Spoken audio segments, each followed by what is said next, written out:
there were two pianos, Mama Grand and her little girl, Baby. They lived in an antique shop in Orlando, Florida. People on the street stared in at the two pianos, but nobody ever came in to play them. So Mama and Baby did their best to entertain one another. "Tell me a story, Mama," said Baby.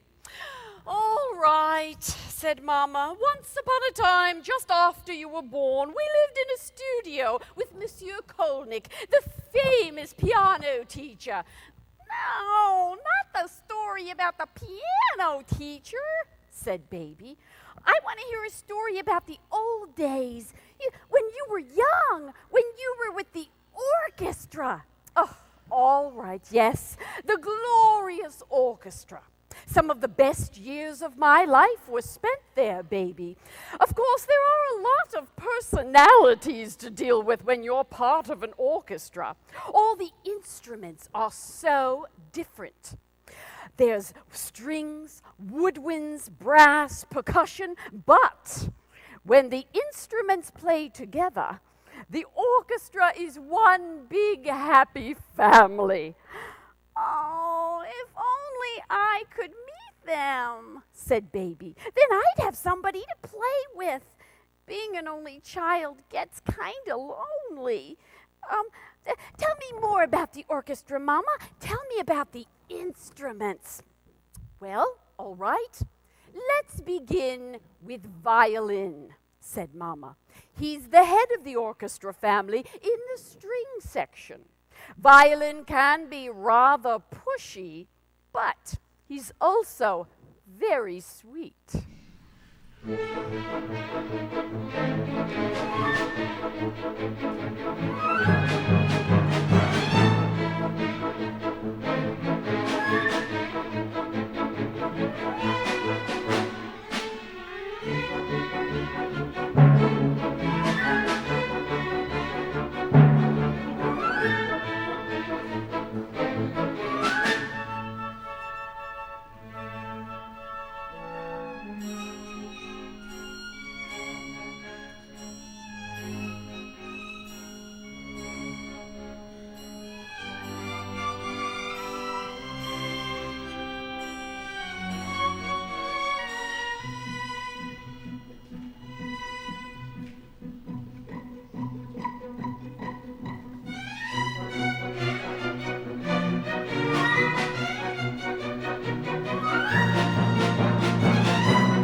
"Father Violin sounds great," said Baby.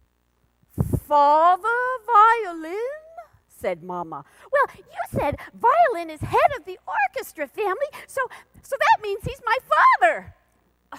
"Your father is a piano, my dear," said Mama. "He's on extended tour with a diva soprano."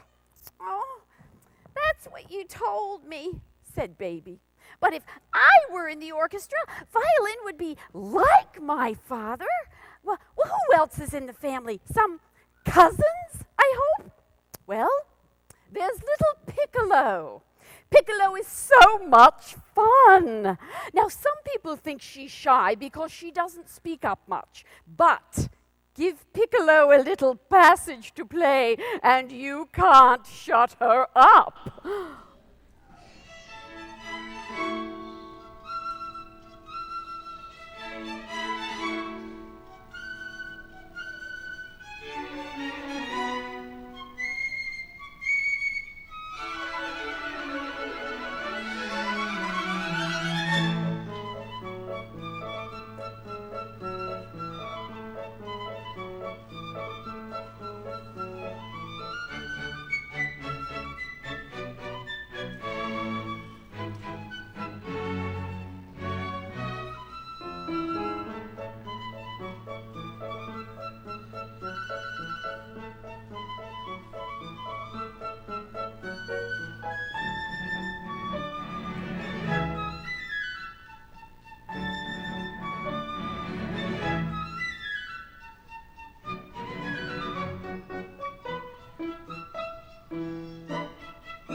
Baby. "If only you could join the orchestra again and I could go with you. Then we'd get to see violin and I could hang out with piccolo and I'd get to meet all the other instruments too. And maybe there'd be some boy cousins and wow."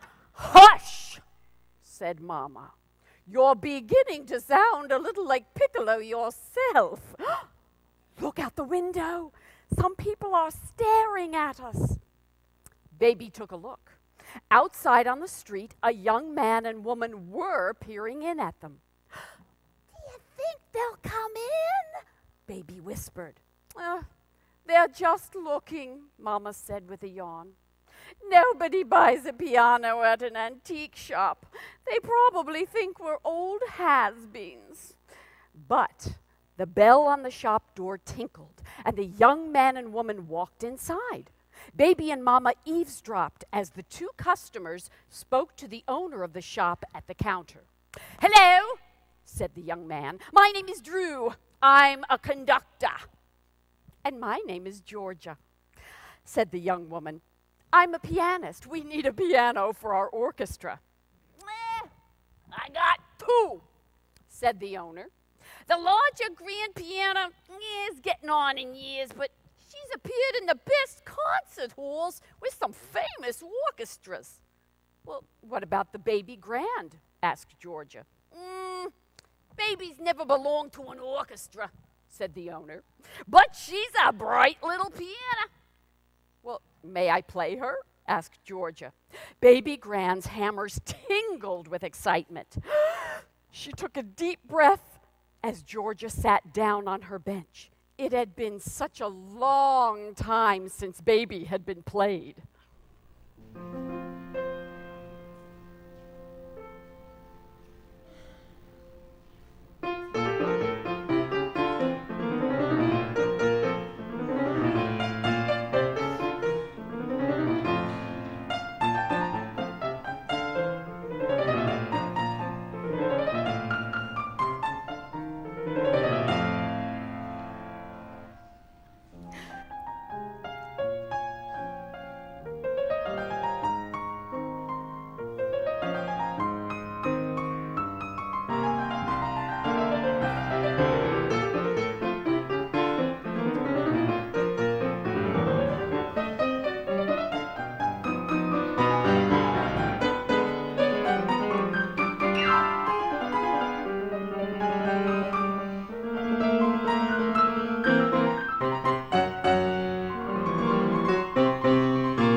"Precious, you were stupendous," said Mama Grand.